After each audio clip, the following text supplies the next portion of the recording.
Hey everyone, thanks for learning to play games. My name is Lance, and in today's video, this is the third and final teaching video for Elder Scrolls the board game. In this video, I'm going to be covering combat and the different types of combat you're going to be encountering throughout your games of Elder Scrolls. I'll also cover some additional rules that focus around combat, such as traps and obstacles and things like that. If you haven't had a chance to check out my first two teaching videos, go ahead and watch those first, as some of the rules in those I am not going to be covering in this video, so unless you understand how some of those work, this might be a little bit harder to pick up. So in my first video I did character creation and how to bring and build a brand new character for your games of Elder Scrolls. In the second video, I covered all of the core rules, such as the phases of a day and how all of those work, as well as some additional rules around that, such as status effects and things like that. And again, in this video, it's just going to be combat. So if you find my videos helpful, if you like what I do, please consider hitting that like button and subscribing to my channel. It's one of the easiest ways you can support channels like mine so we continue to grow, to produce this content, as it takes a lot of time and effort to bring these videos to life. So with that, I am also looking at doing another series of playthrough videos. I did one playthrough video for this already, but that was an early playthrough video, and I did make some mistakes on that one. So I am looking at potentially doing either one or multiple videos in that series as well. So if that's something that you would like to see, please let me know in the comments down below. And I am thinking about doing a poll as well to determine what characters I use, to get some feedback on that, because I have had some questions pop up where people are not sure if there was certain restrictions on the videos that we're doing, as everybody seems to be using the same characters and races potentially. So I think I might do a poll to get some feedback on what people would like to see, and that might make it a very interesting playthrough as well. Probably having some very challenging choices in that. So let me know if that's something you'd like to see, and I'll look at doing that poll in the future and getting some feedback from you as well. So let's go ahead and head to the table, and I'll teach you how to play. There's going to be a ton of different enemies included in Elder Scrolls, and these enemies are going to provide the players with all kinds of different challenges and obstacles along the way. So let me break down these chips. So first off, and the top of the chip is going to be the image of that enemy, followed by the 4 stats on the sides of the chip. On the one side, you're going to have the enemy's health, or number of hit points that enemy has before it is eliminated, followed by its range, or how far it can attack away. On the other side, you're going to have its combat value, which is the number of enemy combat dice that enemy is going to roll when attacking.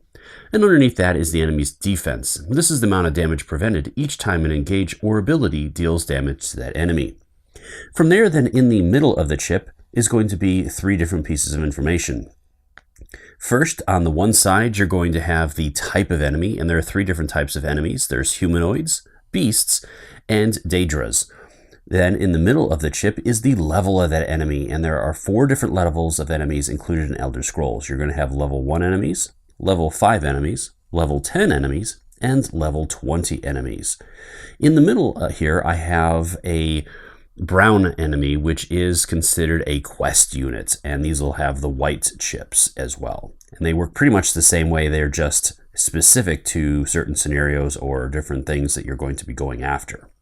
On the other side is the enemy's targeting, and this is going to tell you how that enemy is going to target the players. Whether it'll be the weakest, which is the little down arrow, the strongest with the up arrow, the number of players or characters that enemy can target, or if the enemy has the infinity symbol, it's going to target or engage all possible targets in range. And I'll go over that a little bit more later. From there, then, you're going to have the name of the enemy. Some enemies are going to have a province code underneath them, which is going to mean that they are going to be specific to that province. So if you're playing that province, you're going to include some of those enemies, or all of those type of enemies, in the bag, as I'm going to show you a little bit later. Finally, at the bottom of the chip are going to be any special abilities that that enemy has, and those are all going to be referenced on the enemy reference or skills sheet, as you can see here. And each one of the 2 different black chips are double-sided. So on one side of a chip, you're going to have a level 1 enemy. On the other side of that chip, you'll have a level 5 enemy.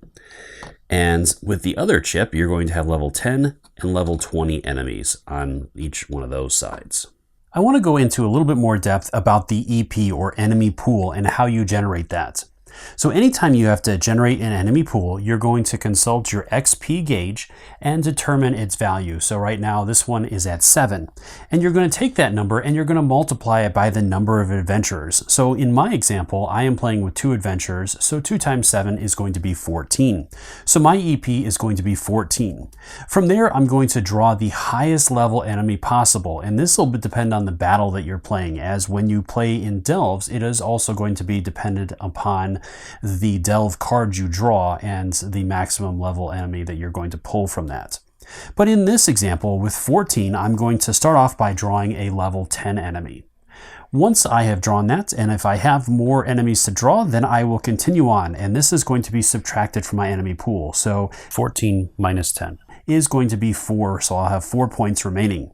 And the highest level enemy from that is going to be 1 point enemies. So then I would draw 1 point enemy per spots that I need to for the rest of that, until I either reach the number of my EP or I don't have any more spots to place enemies.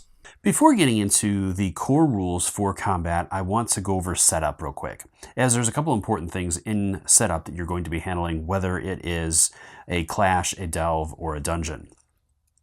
For this example, I'm going to be using the conflict card Origin of the Species to show you how a standard setup works. Now, the one exception to this is with delves, they're simply going to use the entrance tile, and then from there you're going to explore by revealing delve cards as you go through the rounds.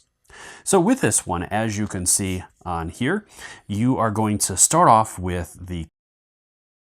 So I'll pull that out real quick. And you're going to place that in the middle of the table. And then you're also going to place the entrance tile as shown on there.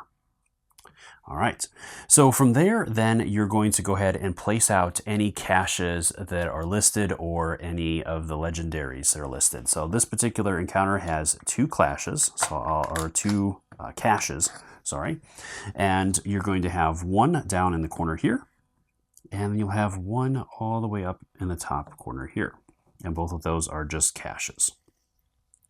From there, then you're going to deploy enemies, and this is going to be determined by your XP for your party. With that, whatever your current XP is, so as you can see on mine, it is 3 currently, so you're going to double that result. So my current EP, or enemy pool, is going to be 6. From there, then I'm going to be drawing enemies from the bag to meet those requirements. And I'm always going to draw the highest enemy possible first that I need. So for example, with 6, I'm going to be drawing 1 5-point enemy and 1 1-point enemy. If I happen to have a higher enemy pool, such as 10, then I would simply draw a level 10 enemy. So you're always going to be drawing the highest level enemy possible based on your current EP. So with that, I'll go ahead and draw a 5-point enemy from the bag. And some of the clashes or dungeons or whatnot are going to specify certain types of enemies. So in that situation, you would draw an enemy from the bag. If it doesn't match the type that you need, you're going to set it aside and continue drawing until you draw the enemy you need. Once you've drawn all the enemies from the bag that you need, then add all the rest of the enemies back into the bag that you didn't use. All right, so my 5-point enemy is a Veriplasm. And with that one, it's going to have 4 health. So I'll give it 4 health tokens. And that one is going to be placed in the middle of the board under the number 1 slot. So that'll go there. All right, and then I have a level 1 enemy that I'll be drawing as well. All right, and I have a rat, or a skeever pup. All right, and that'll go into the number 2 slot, which is going to be there. And then this particular scenario has, or clash has, some additional information for it. So this one says that I'm going to add, based on the number of characters, a level 1 enemy. So I'm playing with 2 characters, so I'm going to add 2 level 1 enemies to my EP and deploy them last. So the first enemy deployed must be a beast, and its health stat is going to be doubled after any other modifiers. This unit is a new species. This encounter is failed if the new species is defeated. Other enemies treat the new species as an opposing unit. All right, so then I'm going to draw and find out what that is going to be first. And it has to be a beast. So this guy is not. So again, I'm going to draw a new enemy. And that one is not as well, so we're going to keep drawing here. We got quite the stack here. We're almost out of enemies in the bag. All right, there it is. It's a wolf. All right, so it's a new species of wolf. So this guy is going to have 8 health. So there's 4 and 8. And that one's going to be deployed in slot number 3, so it's going to be this back corner here. And then I have 1 additional enemy that's going to be coming out this level 1. I still have some in the bag. All right, so I have a high elf bandit, and that's going to have 3 HP. And that one's going to go into slot number 4, which is in the front here. Okay. And then again, these will be added back to the bag. And that is all the enemies for this encounter. The next step is deploying adventurers, and for this step you're going to choose a starting adventurer. That is going to be the first adventurer deployed, and will also dictate the turn order, as the first adventurer will always be the first player to go in this battle, and then it'll proceed clockwise around the board. So this is an important choice to make. And that player will receive the first player token. So I'm going to go ahead and give it to the Dark Elf player, and that player is going to start by deploying their character. So I'm going to go ahead and place my character here. And with that as well, each player when deploying, they're going to choose their starting battle form. So my Dark Elf is going to stay in Magic. And you can also rearrange your items. So if you have items in the ready and items in your backpack, you can choose which items you want equipped for that battle, as that can be a very important part of the battle as well, is selecting those. And this is the only time during a battle you can rearrange your items unless you gain a new item. And I'll go over that in more detail a little bit later. And so I'm not going to rearrange anything, and so it's going to pass to the next player in clockwise order for the Imperial to go. So that Imperial player is going to go here as well. And for the Imperial player, I am going to also stay in my starting battle form, and I'm not going to rearrange anything. So from there, then it's going to go into companions. So if any of the players have companions, at this point you're going to be deploying them into any empty spaces that are on the starting tile. Now, if there isn't any empty spaces on the starting tile, then those companions are going to be placed off to the side of the starting tile and will be deployed in later rounds. So let's go ahead and say, for example, that I had 4 players. All 4 players were taking up those spots. There was only 1 spot open, and the first player had a companion. Then the third player had a companion. That player's companion would go outside of the starting area and then will come on in later rounds. Once you've completed all that, then the final step is to set your round tracker to 1 for the battle, as each battle is always going to start at round 1, unless the battle says otherwise. There may be some battles that you'll start in later rounds. Each battle is going to be played over a number of rounds, and each round is going to be divided into 5 parts that the players are going to do in order. These parts are beginning of round, adventurer's turn, companion turn, enemy turn, and end of round. And this is going to continue going round after round until the players have either collectively completed their objective, have retreated, or have been defeated. And I'm going to go through each one of these steps in more detail. The first step in each round is the start of round step. During this step, you're going to first increase your round counter die by 1 value. One important note with that is you're not going to do that in your first round of combat. This is important as well, as there are going to be certain effects or conditions that might have this die start on a higher value. Even in those situations, you're still going to skip this part of the step during your first round of combat. You're also going to trigger any abilities or effects that have the start of round timing, so you'll handle all of that. Another important note with the round counter is after round 5, you're going to enter into fatigue rounds. For game purposes, these rounds will count as round 6 for numbers. And at the beginning of each fatigue round, each player is going to gain an over fatigue die that they're going to add to their cooldown track. From there, then each player will count up the total number of over fatigued dice that player has in their cooldown track and take true damage for that value. Now again, with true damage, it bypasses all defenses unless something specifically says it blocks true damage. The player will take that number of hit points away from their chips. And this is going to bypass any bonus hit points. It goes straight to the player's hit points underneath their token. And this will continue until the players end the battle, or if the players have a way of decreasing that number back down to a number that's under the fatigue rounds. The second step in a round is the adventure turn. During this step, you're going to start with the player that has the first player token, and that player will take his or her turn, carrying out a number of different actions. Once that player's turn is done, it'll pass on to the next player in clockwise order to take their turn, and this is going to continue until all players have had a turn. The first step in a player's turn is to trigger any start of turn effects. This could be from active abilities in your active slots, abilities in your cooldown track, or items or other abilities from your class and other things that might trigger as well. For example, with my Dark Elf player here, I have Sorcerer, and this ability says that if you start your turn in Magicka, you're going to gain 1 tenacity. I am currently in the Magicka battle form, so I am going to gain 1 tenacity for that. I currently don't have any other abilities or effects that need to be triggered, so then I'm going to move on to the next step. The second step in a player's turn is recovery. During this step, you're going to remove a number of dice from your cooldown track based on your cooldown stat. And there's different effects that will happen to the dice based on the type of die that is removed.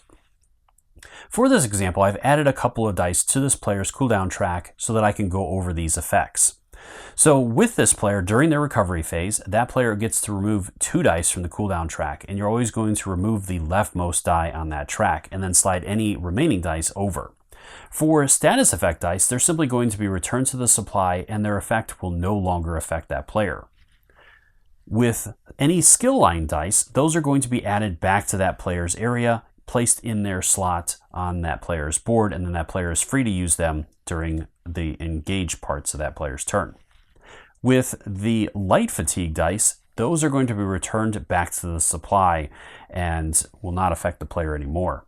The final type of die are the over fatigue dice. Now with these dice, the player is going to remove that die from their cooldown track. So let's go ahead and say I had a couple of light fatigue in there as well. That player will remove that die, slide any remaining dice over, and then place that die back in the cooldown track. So over fatigue dice are always going to continue to cycle back through that player's cooldown track for recovery. The third step in a player's turn is performing actions. A player can do these actions in any order that player chooses and can perform those actions in a number of different ways. There is no restriction on the number of actions you can perform during your turn. Now, one important note with this is that you must complete an action before taking another action, and by performing certain actions that may restrict your ability to perform other actions. There are 3 main types of actions a player can perform during his or her turn, and I'm going to go through each one of these. Those include move actions that allow you to move around the board, engage actions which allow you to attack enemies or use skill dice in other ways, and performing class actions or triggering class abilities. The first action I'm going to cover is a move action, and this is going to allow you to move around the board. Each time you perform a move action, you can move up to a number of spaces equal to your stamina stat. So looking at an example of this, with the Dark Elf player, that player's stamina stat, as you can see here, is 2, meaning that every time that player performs a move action, that player can move up to 2 spaces from their current space. From there, let's look at a move action in detail. So when performing a move action, you can move into unoccupied adjacent hexes, meaning you cannot move into hexes with fellow players or with enemy chips. So with this example, I can move up to 2 spaces away with my Dark Elf. I can move into any one of those 4 spaces as my first part of that move action. Then, as I have 1 space I can move left, I can move into any one of these 5 adjacent spaces. I cannot move into this space as there's a fellow player's chip in that space. So let's go ahead and say that I finished my move action by moving there. At this point, I've spent all of the movement I have for that action. Now, there are a couple important notes with this. If an ability gives an additional hexes of free movement to an adventurer outside of their move action, this is not going to be treated as a move action. And that is going to be important for some other important notes here. Other important notes with this is that a move action is going to end when you either have no more movement to spend or you choose not to perform any additional movement that you have remaining. At that point, any remaining movement is going to be lost and that action is going to end. And during your turn, you can perform up to 2 movement actions, but that is going to restrict your ability to perform other types of actions, such as engage actions. Now, if you do not perform any engage actions during your turn, you can move up to 2 times. Even after your second move, you cannot perform any engage actions during that turn if you have moved twice. Now, during delve missions, you cannot perform a move action if you've performed an explore action that turn already. And likewise, you cannot perform an explore action if you've already performed a move action. And I'll cover that a little bit more during the delve section. So there's one other important thing to go over with movement. So movement cannot be interrupted by other actions. So if I move and then I choose to do something else, such as an engage action, any remaining movement points that I have are going to be lost. You are able to interrupt your movement by using abilities or other events that are triggered. If this happens, the interruption is going to be resolved after the adventurer moves into the hex where the interruption is triggered. And some of these are going to be optional, where you can choose whether or not to resolve them, and others must be resolved. So in this example, with my adventurer here, if I choose to move into this hex with this cache, I can optionally choose to try to lockpick that cache and unlock it, gaining the item that it has. And then I can continue my movement after doing so. So in this example, I have 2 movement points. I can move into here as my first movement, try to lockpick that, and then continue moving afterwards. But if this happened to be a new tile with a trap or whatnot, when I move in, I must interrupt my movement and handle the trap before potentially being able to move any additional spaces after that. The next action I'm going to go over is an engage action. This is going to allow you to attack enemies by using your skill dice, buffing yourself or fellow players, and a multitude of other things. This action can be taken multiple times during your turn, and each time you take an engage action, it's going to require you to go through 6 steps that are done in order that I'm going to go through now. The first step in each engage action is to gain light fatigue. Now, the one exception to this is if this is your first engage action during your turn, you can skip this step. Otherwise, each additional time you do an engage action, you must gain a light fatigue and add it to your cooldown track. The second step is choosing your battle form, and this is going to be important as it's going to dictate the types of skill lines you can roll, the number of dice, and the range of your attacks, potentially. And there are 5 different battle forms. You're going to have defensive, heavy weapon, light weapon, ranged weapon, and magic. And I'm going to go into more detail about these in a little bit. The third step is declaring a target. Anytime you're using skill dice that are going to deal damage, you must select a target for that damage. And normally you can only target one enemy with this, unless you have an ability or other effect that allows you to do otherwise. So for this example, let's go ahead and say that my Dark Elf wishes to target the High Elf Bandits. From there, now that I've selected a target, I have to determine if that target is within range and sight of my character. So first, let's go over range. So range has a couple of different stipulations. First, in order to determine range, you're going to count the number of hexes between you and your target, including your target's hex. So right now with my Dark Elf, I am 1, 2, 3 spaces away from the High Elf Bandit. Next, I have to determine my range, which has a couple of different factors. First, it is going to depend on the battle form that you currently are in. So for example, as you can see on this chart, going through these battle forms with light and heavy weapons, you have to be adjacent to your target. With a ranged weapon, you must be not adjacent to your target. And we'll use the stamina to determine your range. So with the Dark Elf, I have a stamina of 2. So if I was using a ranged weapon, I could target a non-adjacent enemy 2 spaces away. And the final one is Magicka. So with that, it's going to use your Magicka stats to determine your range. So Magicka right now for my Dark Elf is 3. So I have a range of 3 with my Dark Elf. And since I am using that, I do have range to the High Elf Bandit. Next, I'm going to determine sight.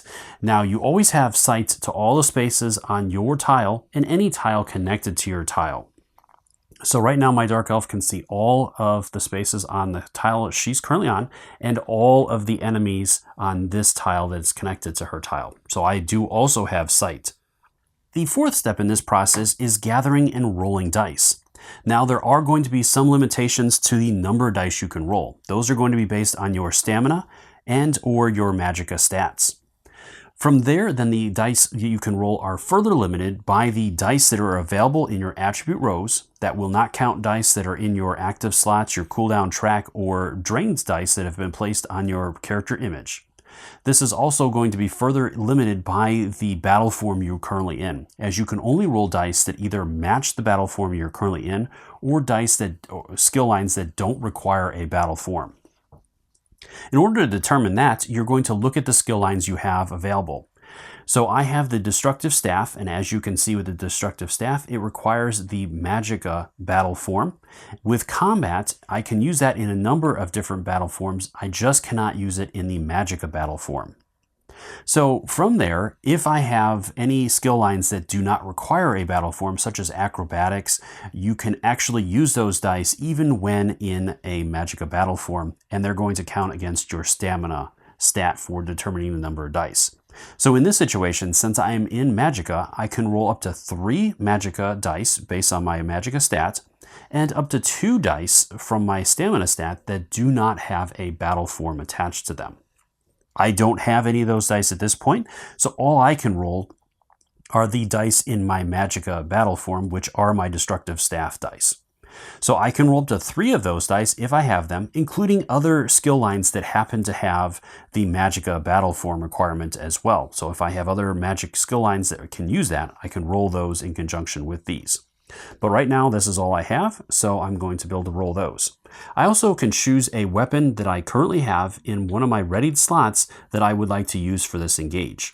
There's also a couple other important things with this. First, if an ability adds free combat dice, you're going to be using enemy combat dice instead of your combat skill dice. These dice do not count against your stamina or Magicka stats, but are treated as combat dice for other effects, such as weapons and other things that might benefit from those. The other important thing is if you gather no dice during this step, the remaining engage action steps are still going to be completed for purposes of triggering abilities. So now that I've determined my dice, I'm going to go ahead and give them a roll. I can also trigger the ability on the weapon that I have selected. So with the Oak Lightning Staff, it says after rolling this engage, you may re-roll any 1 skill die. You may choose whether to overtax this weapon after rolling. So I rolled 2 separate results, and I really don't want to have tenacity with this one, so I'm going to go ahead and try to re-roll that and get a different result. And I got tenacity anyways, so I am going to be stuck with those. There's also a couple of important notes that I want to go over. First is when you are adding enemy combat dice to your roll, once those dice are resolved, they're going to be discarded and returned to the supply. You cannot choose to add those dice to your active slots if you've happened to, for some reason, rolled them for defense, and obviously they do not have a tenacity symbol on them, so you cannot resolve tenacity or gain tenacity from those dice as well. So once you've resolved the damage from those dice, they're going to be returned to the supply. You will not add them to your cooldown track either.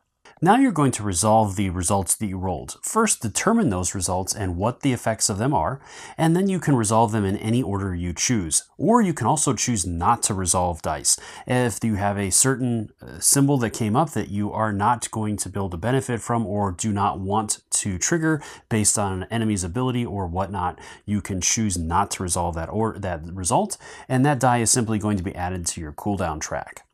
Now, any dice that are going to do damage, you're going to total up that damage and deal that to your target, and again, resolving these dice in the order of your choice. So I have 2 different results here. I have one result that's going to gain me a tenacity, so I'm going to go ahead and handle that one right now. It'll be added to my cooldown track, and I'm going to increase my tenacity by 1 value. Now, the other result that I rolled is going to be the little shockwave here, and that one's going to deal 2 damage to my target. Now, another important thing with this is you want to reference your enemy's abilities if they have any, and determine if any of those are going to affect any of the dice rolls that you have, or any of the effects you have. So with the High Elf Bandit there, he has Dodge, and it says when this unit is engaged by an opposing unit, you're going to prevent damage dealt to this unit equal to the number of rolled skill dice that did not deal damage. So I had that one die that has the tenacity, so I am going to reduce the overall damage that I am going to do to him by 1 value. And with this, since it's doing 2, it's going to do 1 instead, and then I'd also subtract any defense from that enemy. Now, the High Elf Bandit does not have any defense, so the final point of damage will go against his health, and I'll remove a health chip and return it to the supply. But if he had any defense, you would also subtract that. And that is replenished after each engage action. So you're always going to be reducing the overall damage by the defense unless you have true damage, which bypasses any of his defense, or if you have some other ability that will allow you to do so. Now, another important thing when resolving dice is each one of the dice is going to have 1 or more codes, and this is going to tell you how to resolve that die and when it is going to trigger its effects. For example, with this die, it had the instant code, as you can see here. Those are going to be resolved instantly, and then these are going to be discarded or exhausted into your cooldown track. And there's 5 different symbols you're going to run into. The active symbols, which will have you placing the die in one of your open active slots, and then you'll be able to resolve it at a later point, which will be outlined on your stat line when that is going to happen. You also have the cooldown or C symbol, which is your cooldown track. So when dice are placed into your cooldown track, they are going to have an effect. And again, that is going to be outlined when that is going to be triggered and what kind of effects that's going to have. From there, then you'll have the drained symbols, such as on my destructive staff here, if I had a level 2 wall of elements, those dice are going to be resolved and then they're going to be drained, which means you're going to discard them onto your character's image, and you won't be able to use those for the rest of the battle. So it's kind of a 1 per battle and then done. You already saw how the instant effect works, and then the final one is the status effect. These again are going to be added to your cooldown track for the players, and whatever symbol is face up is going to be the effect that that player is going to have to deal with until that die is removed from the player's cooldown track. On the enemy side, those are going to be added to the enemy chip, and those will stay with that enemy for the rest of the time that it is out there until that enemy is eliminated. And again, any die with a result that you choose not to resolve must be exhausted and added to your cooldown track. The final step in this process is units are going to react. You're going to check with any enemies, adventurers, or companions you may have and resolve any abilities that are triggered after this engage. Enemies must resolve those abilities if they're able to. So with the High Elf or the High Elf Bandit here, we already resolved its dodge, but other enemies might have reactions or things like that that you're going to handle after the player has handled its engage. So at this point, I have gone through all the steps within Engage, and I want to put all this together and show you a couple or some more steps within the player's turn. So with my Dark Elf, I still have actions that I can perform. I have not done a move action yet, so I can carry that out, and I think I'm going to do that at this point, as I don't have any more magic, but I would like to take another shot on this High Elf Bandit. So I'm going to do a move action first, moving into this space here. And I'm going to go ahead and stop there. As I am now 2 spaces away, I can choose to do another engage action. So with that, the first thing I'm going to do is gain a light fatigue, as this is the second engage action I've taken this turn. Then I'm going to change my battle form to a ranged battle form, and I'm going to then gather my dice as I already have range to my target and I have sight to it. I'm going to go ahead and choose to roll my 2 combat dice. And I'm in the ranged form, so I'm using them as a ranged attack. So I'm going to go ahead and carry this out. I do not have a ready weapon that would benefit from this, as this weapon here that I use, the Oak Lightning Staff, is tied to the Magicka form. So I would not be gaining any bonuses from that. So from there, then I'm going to go ahead and roll and resolve the results. So I rolled 3 successes. One had 1 and one has 2. Then the enemy's ability is going to trigger, which I did not roll any blank results or any results that do not deal damage, so he's not going to receive any decrease in the damage that is dealt. And again, he doesn't have any defense, so I'm going to be doing 3 damage to him. So that will remove his chip from the board, and I'm going to place him off to the side. And then these are going to be added again to my cooldown track. So at this point, I can continue if I wanted to, if I had any other things that I can do, as I have some abilities that I could potentially trigger. That is going to be the next thing to go over. When you remove the last health chip from an enemy, that enemy is going to be defeated and removed from the battlefield. Then place it in the defeated enemy stack. If this is the first enemy, create a new enemy stack somewhere next to the battlefield. Quest units and objective units will not go into this stack. You'll place them off to the side in a separate stack. Another type of action you can perform during your turn is a class ability action. And with this, there are 3 different types of class abilities you're going to run into. The standard types of abilities are simply going to have a cost next to them that you'll have to spend in tenacity to carry them out, and then you'll simply carry out the effects of those. You're also going to have interrupts, where you're going to have to meet the conditions of the interrupt in order to be able to carry it out. For example, with the lightning splash, it says after you defeat an enemy, you're going to deal 2 damage to every unit that was in that enemy's range. So I must be able to defeat an enemy first, and once I have defeated the enemy, then I can spend 2 tenacity to carry that effect out. The final type of ability is the enduring abilities. With these, you must have the amount of tenacity listed. You're not going to spend that tenacity, you just need to have that minimum amount or higher to carry this effect out. And then after that, you're going to resolve the effect as normal if you've met the conditions. So for example, with this one, after you defeat an enemy, you may remove 2 light fatigue or 1 over fatigue from your cooldown track. So the starting condition is that you have defeated an enemy, and then you can carry out that effect as long as you have 3 or more tenacity in your track. Again, most abilities that you have that are non-enduring abilities can only be carried out once during your turn, but you can carry out each one of the abilities during your turn if you have the tenacity to spend or the requirements based on the ability itself. There is one other type of action that a player can take during their turn, but that is only when the player is in a delve, and that is an explore action, which I'm going to cover later on in the video during that step. So once a player has taken all the actions that that player wishes or cannot choose to take any additional actions, which can, if you have enough dice, you could take multiple engage actions. The one restriction to that, obviously, besides running out of dice, is if your cooldown track is full and you cannot take any more light fatigue. In that situation as well, you cannot perform any additional actions. But at this point, once you have completed all your actions and choose not to perform any more, your turn is going to come to an end and you're going to handle the final step of your turn, which is end of turn effects. These are going to have, if there's anything that has those triggers, you're going to handle that at this point, and then it'll move on to the next player in clockwise order to take their turn, or you're going to move into the next part of the round if all the players have already gone. After all the players have completed their turns, the next step in the round sequence is companion activation. If there are any companions out on the board, then the players are going to activate these companions in player turn order as usual.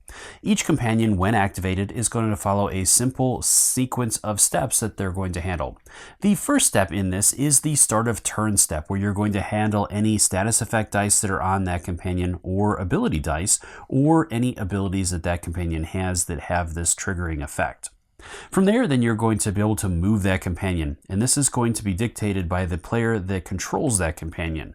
And this is optional. You do not have to move this companion, and you get to control how the companion moves. When you move a companion, you can move them up to 2 spaces.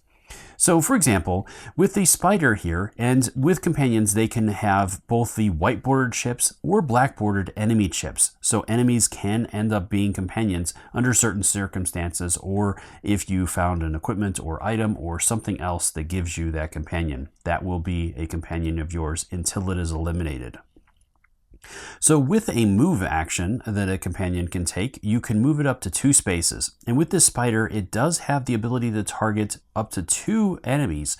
So I want to take advantage of that. So I'm going to go ahead and move this spider 2 spaces up here. That way I'm in range of both the skeever pup and this varioplasm. Once you've completed your move or chosen not to move, the next step is going to be an engage action. And again, this is optional. You do not have to perform an engage action if you don't want to. You're going to start off by declaring your targets based on your range and your targeting. Now, the targeting priority is not going to have any effect on this. The player that controls the companion will have free choice of who he's going to target. So with the spider, I'm going to go ahead and target both of these enemies as I have range to them. Next, I'm going to gather my dice, and for companions, you're always going to use enemy combat dice. And those are going to be based on that stat, as you can see there. You're going to go ahead and roll those dice. Once you've rolled, then you're going to resolve those effects against the enemies that you've chosen, if you have multiple enemies. So first off, with the enemy here, that enemy has 2 defense, so I'm going to subtract 2 successes from this roll, and so I'll end up doing 1 damage to the varioplasm. And I'll remove that chip. Next, with the skeever pup, it has no defense, and so it is going to take the full brunt of that, which is a full 3 damage. So the skeever pup is going to be eliminated. Then you're going to trigger any abilities or effects on those units. So for example, with the skeever pup, it has rot, which with rot, it is going to, after this unit is defeated by an adventurer, that adventurer gains an over fatigue. But since this is a companion, the companion will not gain over fatigue for eliminating the skeever pup. With the Varioplasm, it has Enfeeble 2, which is going to add light fatigue, which a companion cannot have light fatigue, but it also has Bane, which a companion can suffer. So I'll add a Bane status effect die to that companion. So when that companion activates again, the next round, it will take 1 true damage point off of its health. The final step in the companion turn is going to be end of turn effects. So at this point, if there are any end of turn effects that need to be triggered, you're going to handle those and then move on to the next companion if there are any. The fourth step in the round is the enemy turn. During this, each enemy is going to activate, starting with the highest enemy and working your way down. Quest units are always going to be counted as the highest level enemies. And if you have a tie in enemies for highest level or the current level, you as the party get to choose the order in which those enemies activate. Once an enemy is selected, that enemy is going to carry out a sequence of steps in order, and then it'll pass to the next enemy. So for the example I have here, I have 2 level 1 enemies and a level 5 enemy. So the level 5 enemy is going to be the first one to activate. During its activation, it's going to first have a start of turn effect. So you're going to resolve any triggering effects that happen at the start of a turn, such as any status effect dice that are on there or any abilities that it has that might be triggered at this point. From there, then the enemy is going to move, and an enemy is only going to move if it has no targetable units in range from its current position. So with this enemy here, he has a range of 2 spaces. And in this particular scenario, the wolf is considered an enemy of the enemies. So it would actually target the wolf in this situation. But for this example, I'm going to go ahead and say instead it wants to target our players. So right now it is out of range of both of our players, so it is going to have to move. Each enemy can move up to 2 spaces, and an enemy is going to stop its movement as soon as it is in range of a unit that it can target. This is even true if an enemy can target multiple units, and it would be more advantageous for that enemy to continue its movement to target more units. It will not do that. It is simply going to move until it reaches a point where it is going to be able to target a unit or the closest unit. If there's a tie for its choice, then it'll go off of its targeting, and if that is a tie, then it'll again go to the players to choose. So with our enemy here, it is going to move up to 2 spaces to get into range. So it is simply going to move forward 1 space, and now it is in range of the Imperial player. So it's going to end its movement there, and then it's going to move on to the next step, which is performing its engage action. And this is only going to happen if it is able to carry that out. Some enemies, due to not being able to get close enough to characters or targets, will not be able to perform their engage action, and so they're simply going to end their turn there. So with this enemy, he can target a character, so he's going to go ahead and perform the engage action. He's going to first determine his target or targets if there are multiples, if he can target multiples, and again, that'll be based on the symbol, the targeting symbol, as I covered earlier. So from there, then it's going to gather its dice. So with that enemy, it's going to roll 1 enemy die based on its attack value. And it rolls a 1. So then it'll go to the Imperial player to try to defend that if that player has any defense. So the Imperial player did determine that it was probably going to be hit. So he has a couple of defense dice, as you can see. So he's going to choose to remove the defense die that in his active slot that has a 1 on it, and it'll be removed and added to his cooldown track. From there, then you're going to resolve any other effects from that enemy or abilities that that enemy has. So this particular enemy has 2 separate abilities. The first is Bane, which states after this unit's engage, it's going to apply a Bane status effect die to this unit's target. So the Imperial player will add the Bane status die to his cooldown track. The next ability is Enfeeble 2, which then Enfeeble says that after this unit's engage, the target is going to gain a number of light fatigue dice based on that. So it's going to cause the Imperial player to gain 2 light fatigue dice that are again going to be added to his cooldown track. One other important note is if you are resolving an engage against multiple targets, you're only going to roll the dice once, and those dice are going to do that amount of damage to each valid target that enemy can target. So if it was hitting both of our players, both of them would take 1 damage, and each would have to resolve that by themselves. Once you've resolved all that, if the adventurers have any abilities or anything else that they wish to trigger, they're going to handle that at this point, and then you're going to end that enemy's turn and move on to the next enemy. So in the next example here, I have two different enemies that are both level 1. So as the party, I can choose which enemy to resolve next. So I'll go with the Skeever Pup to resolve next. With the Skeever Pup, it has a range of 1, so it must be next to its target to be able to go after them. And with the Skeever Pup, it has a movement of 2, just like every other enemy. So the only person or the only target it can reach is the Imperial player. So again, it's going to go ahead and move up 2 as its thing, as it doesn't have any other abilities or effects that are going to be triggered at the beginning of its turn. So it's handled its movement, and now it's going to engage the Imperial player. Again, with that enemy, it's going to roll 1 attack die, so he'll go ahead and roll that. And it's a blank, so there is no effect for that. And then the Skeever Pup does have Rot. So with Rot, it says after this unit is defeated by an adventurer, that adventurer gains 1 over fatigue. So its effect will be triggered when it is defeated. So at this point, then the Imperial player does not have any other effects or abilities that can be triggered at this point, and so the Skeever Pup will move into its end of turn where it triggers any abilities, which again, it doesn't have any. So at that point, then it'll pass the next enemy to go. So then the Wolf would go next, and once all the enemies have gone, then you're ready to move into the final step of the round. I do want to go into more detail about preventing damage, as there's a number of different skills and abilities that are going to affect how that works. And if you have multiple skills or abilities that can prevent damage, you get to choose the order in which they're triggered. So for this example, I'm going to go ahead and say that my Dark Elf is adjacent to an enemy, and that enemy attacks, dealing 2 damage to her. So first off, she does have heavy armor for this example, and she has the Resolve die in her cooldown track, which states that while this die is in your cooldown track, when you are dealt damage by an adjacent enemy, you may prevent X damage, which is going to be based on the number on the die. So I can prevent 1 point of damage out of the 2 with that die, and that's going to stay in my cooldown track. From there, I have 1 point of damage left that I can try to defend against with my defense die that is in my active slot. So I'm going to go ahead and remove that and add it to my cooldown track, preventing that last point of damage.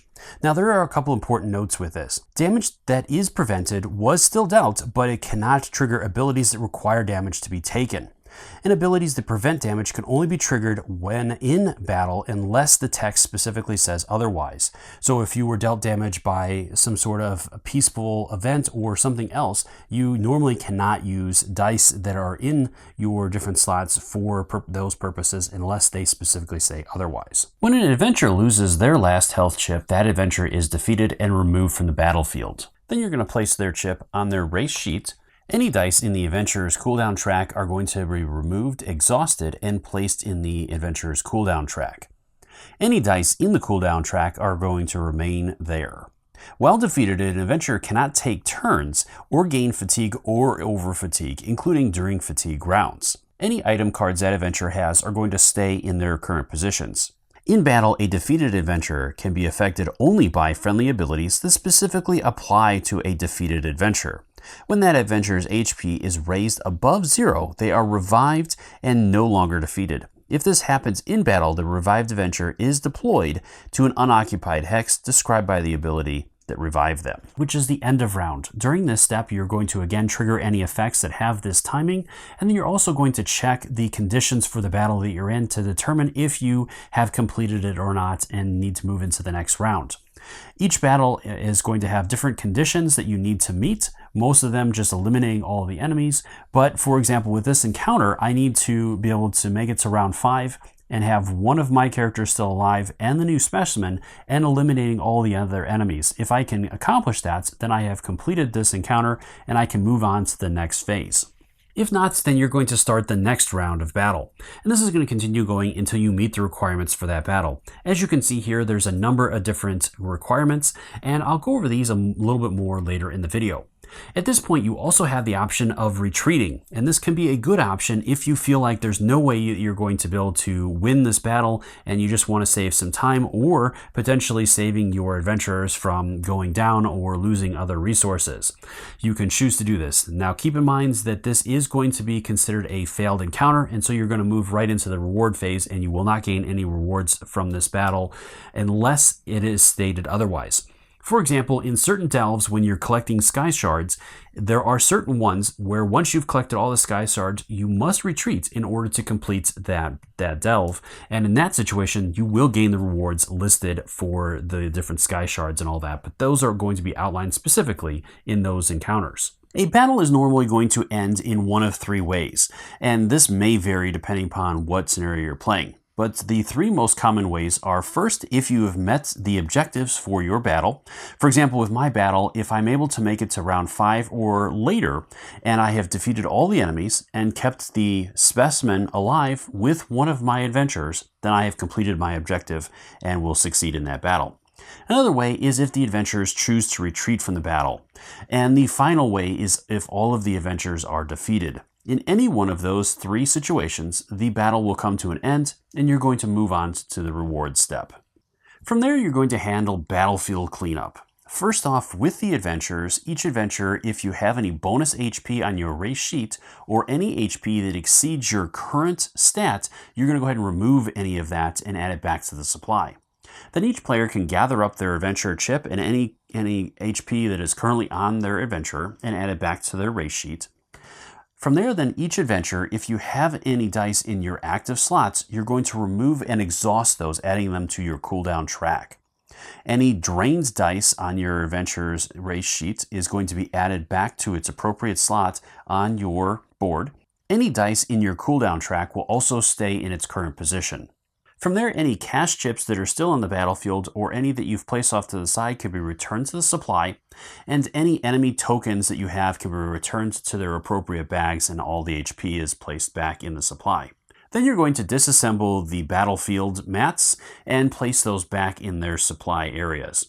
If you're doing a delve and you have any of the randomized tiles, you're going to shuffle those back into their appropriate sized piles. You'll also go ahead and gather up all the delve cards if you're playing a delve and shuffle them back into their own deck, removing any of the ASP cards that you had that have come up. Now that I've covered all the steps in combat, let's take a look at the three different types of battles you're going to be involved in throughout your games. The first one is a clash, and for this example, I'm going to go ahead and use this card, as you can see here. And that card has an obstacle on it, so I'll be able to talk about obstacles as well. So first off, you're going to set up the battlefield by gathering up the tiles that you need. So I'll need this big one here to place in the center, and then my starting tile will be just placed right next to it. From there, this one has an obstacle, which is the outlined red areas. And you're simply going to grab a tile, you don't even have to reveal it, and just place it right on top of there.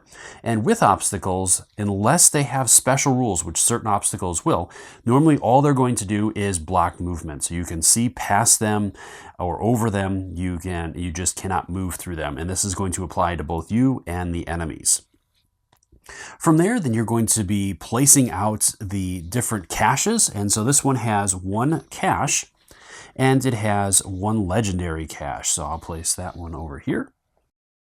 And then it'll show the outline of where the enemies are going to go based on the numbers. So the first enemy you're going to deploy is going to be in this top corner here.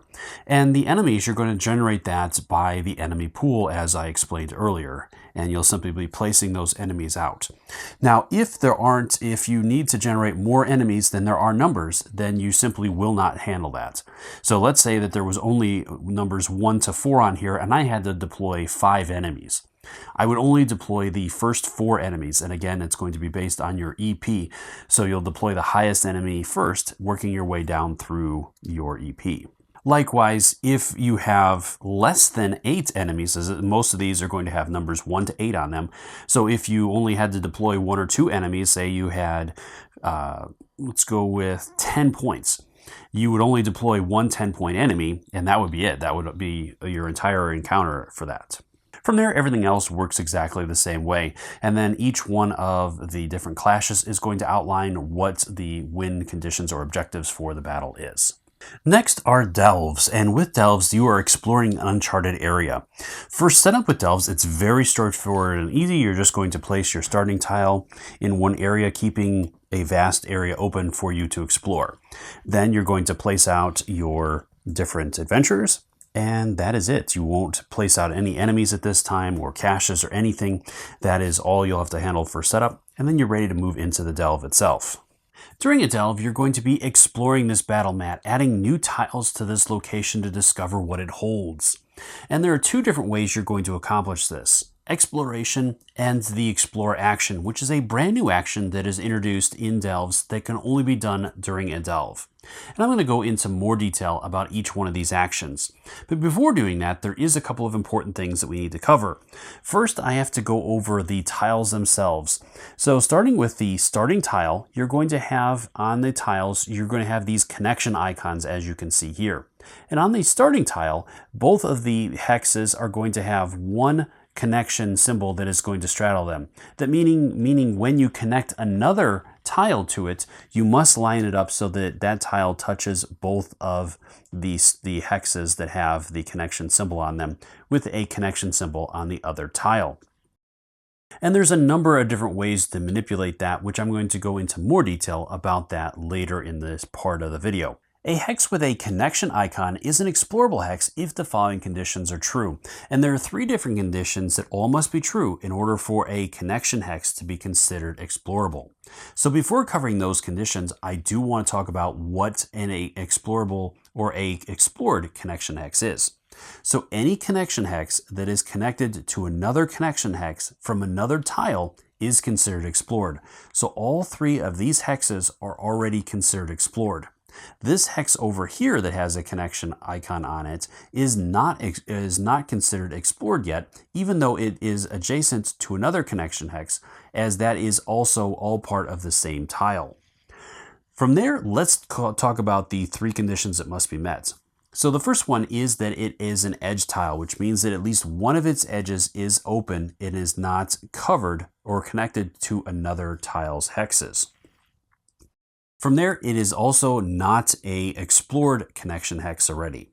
So as the game goes on, there are certain situations that will remove a tile from the board, in which case then explored connection hexes will become explorable again.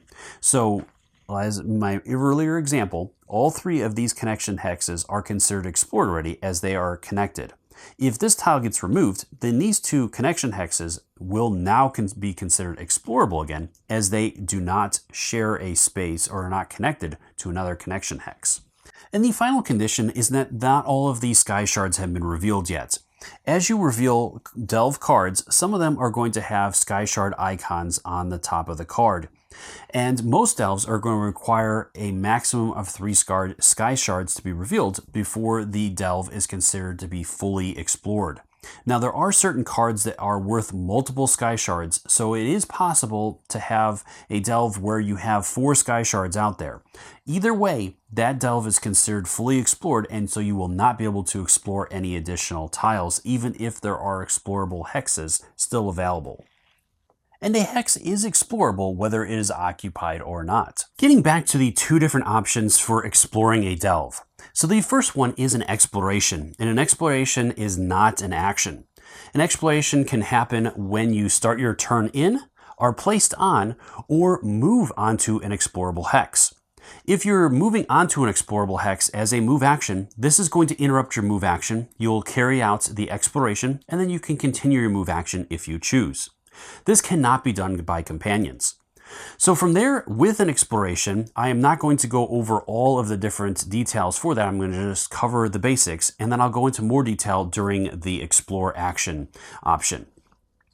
So with an exploration or an explorer, you're going to draw the top card of the delve deck. You'll gather that tile and place it out, which I'm going to cover tile placement and the rules for that in a minute.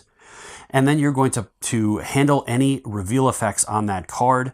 And then you're going to populate enemies and add any caches or whatnot. From there, you can continue your turn if you were in the process of a move action and you interrupted it for exploration. Now, the other option you have is an explore action. And again, this is the new action that you can only do in delves. And with an explore action, you are only able to do it if you have not moved during your turn or performed a move action. And then once you carry out an explore action, you are not allowed to perform a move action for the rest of your turn. Now, if you have a skill or ability or something else that allows you to move that is not a move action, you can do that still. So with an explore action, you must have line of sight and range to your target connection hex that is explorable. So for this example, I'm going to go ahead and place this tile back out, and we're going to go ahead and say that is the Dark Elf's turn. And the Dark Elf wishes to do an explore action on this tile as she has not moved yet. So in order to do that, she must have line of sight to this tile, which again, line of sight covers the tile you're on and any tile that is connected to that tile. Then she also has to have range to that connection hex in order to trigger an exploration.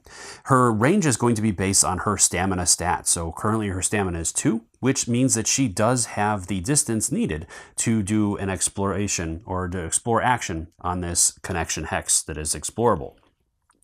From there, then she's going to carry out the steps of exploration just like before. She would draw a delve card, handling any reveal effects, placing out a tile, and populating that with enemies and caches and whatnot. Now, from there, then she can continue on with her turn. She, again, just will not be able to perform a move action.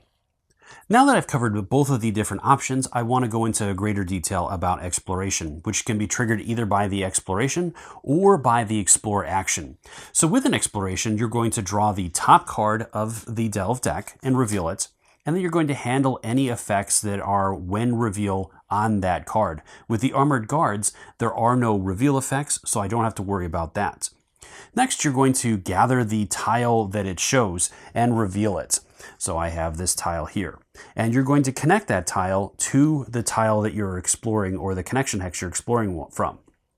You can align that tile any way you want to, as long as you connect one of the connection hexes on that tile with the connection hex you are triggering the exploration from. If it is the starting tile, you must align it up with both of the connection hexes on that tile, and it has to cover one of the flat edges. So I could do something like this as it is touching both of these tiles. I could also rotate it in any of these manners as well. I just could not do that if there was another connection hex that was in this hex, then I cannot do that, as the starting tile requires only one connection hex to touch both of the connection hexes. The other thing is that I must align the tile so that there is an explorable connection hex on that tile.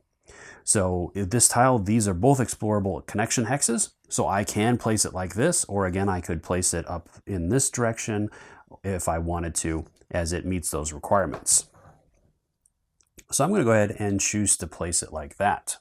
Now, another important thing is that you cannot overlap. So let's go ahead and say that I wanted to place, if I did an exploration here and I was placing this one out, I could not place it so that all of my connection hexes are explored on this new tile that I'm adding. So I could not place it like this, as both of them are touching that connection hex. So all three of those would be explored at that point. I also cannot overlap, so I couldn't do something like this where this tile overlaps that tile. And if you cannot meet these requirements for placement, then you are going to discard that tile and that card and draw a new one. From there, now you're going to continue on with the card. If there are any other effects that are going to be triggered at this point, you're going to handle those. From there, then you're going to look on the card to determine if there are any caches. This card does come with a cache, so I'm going to place that out. And a cache is going to go on a cache hex. So there's one there.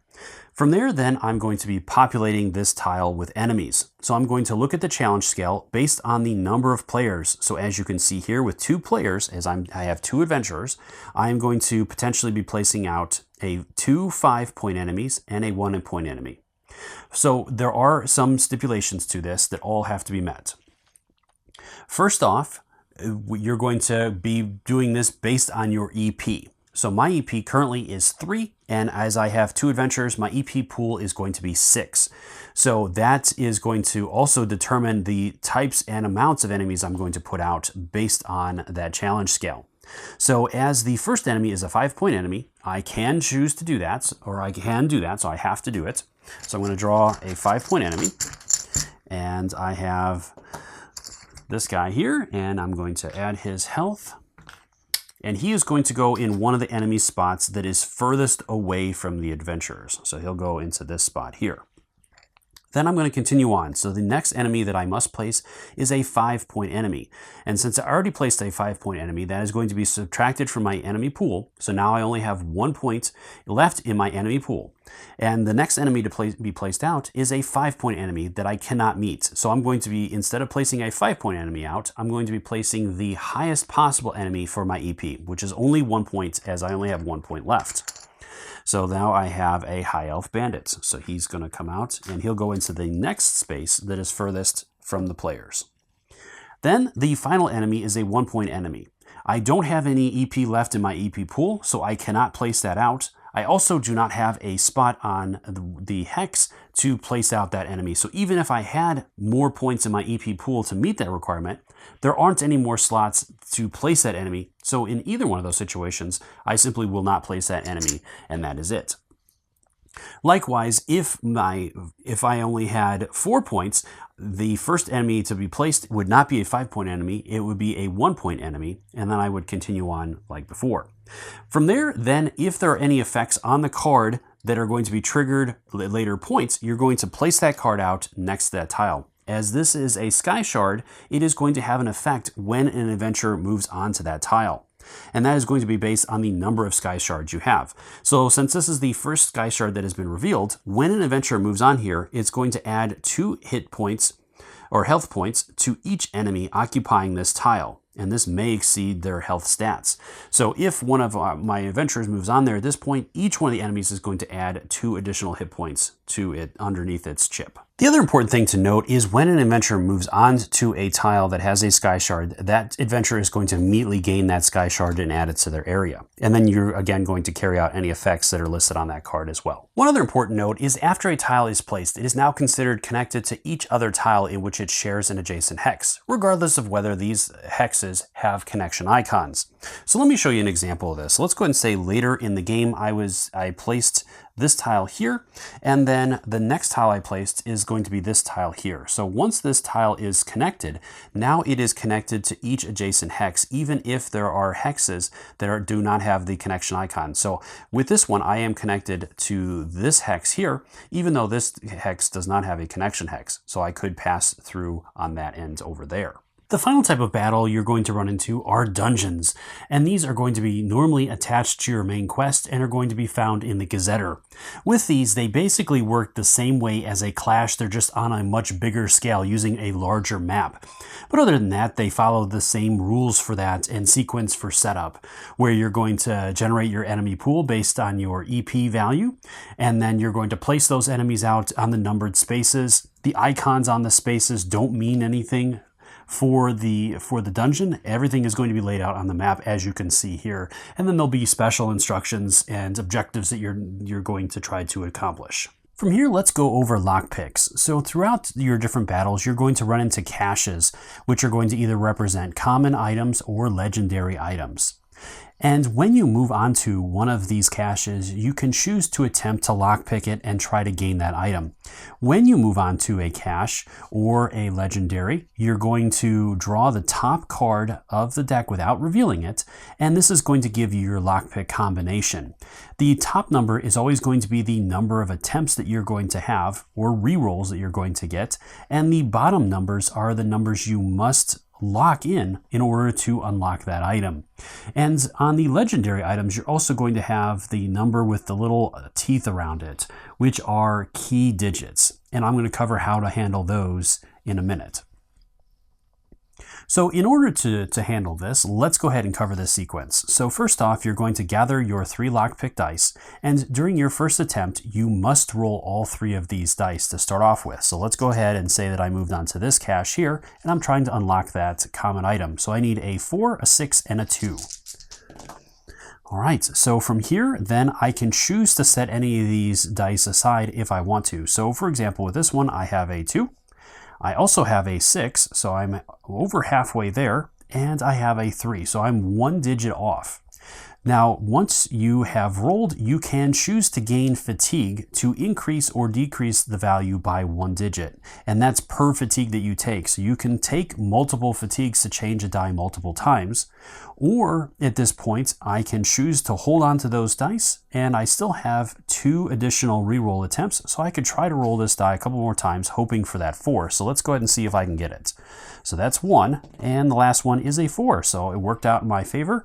I have now gotten the 3 numbers that I needed for this, and so I will unlock this and I will gain this item. When you gain an item, you can add it to your ready slots or your backpack, or choose not to gain the item at all and simply just discard it. And then you'll also remove the cash chip. Now, if, for example, let's go ahead and say that I had the 6, the 4, and the 2, and on my last roll I got a 1. And I could gain 3 fatigue to bump that up to a 4, but I am going to just pass, and in this situation, then I had failed that attempt. When you fail an attempt, you're still going to discard the cash chip, and instead of gaining the item, you're simply going to discard it to the bottom of the stack. And then you'll be ready to move on. So with the legendary items, like I said, some of them are going to have the key digits. What that means is that digit has to be locked first. So during your attempt, you have to lock a 2 first before you're able to lock any of the other dice. So let's go ahead and take a look at an example of that. So with this one, I'm going to get 4 attempts at this. So my first roll, I rolled a 2, a 4, and a 6. So I have to lock the 2. And then from there, during that attempt, if I rolled any other numbers that I needed, I could also choose to lock those. So from there, then I can roll for my next shots. This is going to be attempt 2, and now I get this die back as the key has been, or the key digit has been solved. So then I get that die back to roll for the remaining results. So I have a 3, and then I have 2 more rolls at this. A 6, and my last one is a 4. So this, again, I could take the 1 fatigue, decreasing this number to a 3, and I've unlocked that legendary item. And I will get to add this to either my backpack or readied items. Again, the cash chip is going to be removed and returned to the supply. When you encounter traps, you can also choose to try to disarm them. And it works pretty much the same way as lockpicking. You're going to gather your lockpick dice, and the trap is going to list the sequence that you need. So for example, with this trap, I need a 6, a 4, and a 1. And I have 1 attempt at this. So I'm just going to be able to roll the dice once, and then I have to get those numbers. Now again, I can take light fatigue to increase or decrease a die by 1 value. So depending upon how I roll, I could take a lot of fatigue to try to handle this, or if I get lucky, we'll see.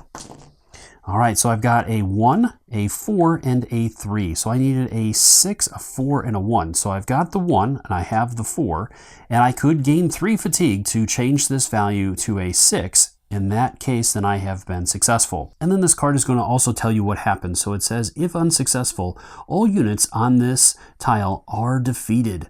Then you're going to remove this tile from the delve, and if successful, you're going to shuffle in the special delve card, Submerged Chamber, into the delve deck. So I'd be adding this into my delve deck if I was successful in that. Well, I hope you found this teaching series helpful in learning how to play Elder Scrolls Betrayal of the Second Era. To date, this is the longest running teaching series I have done for a board game, as normally I'm able to do it in one video, but there was just so much content here and information that I felt like it was better to break it into multiple videos, on top of being able to jump to specific videos for those different topics that you need. So I hope you liked that. Let me know in the comments down below if you found that helpful, or if you would have preferred it to be one massive video. I love hearing from you and starting a conversation. As well as let me know if there's anything else you want to see around this. I am, again, looking at doing another playthrough series, so if you're interested in that, let me know in those comments down below, or if there's any other material or teaching that you want me to cover within this game, as there, of course, is stuff that I had to leave out. So let me know if there was something else that you would like to see, and I'll see what I can do on that. Until next time, I'll see you later.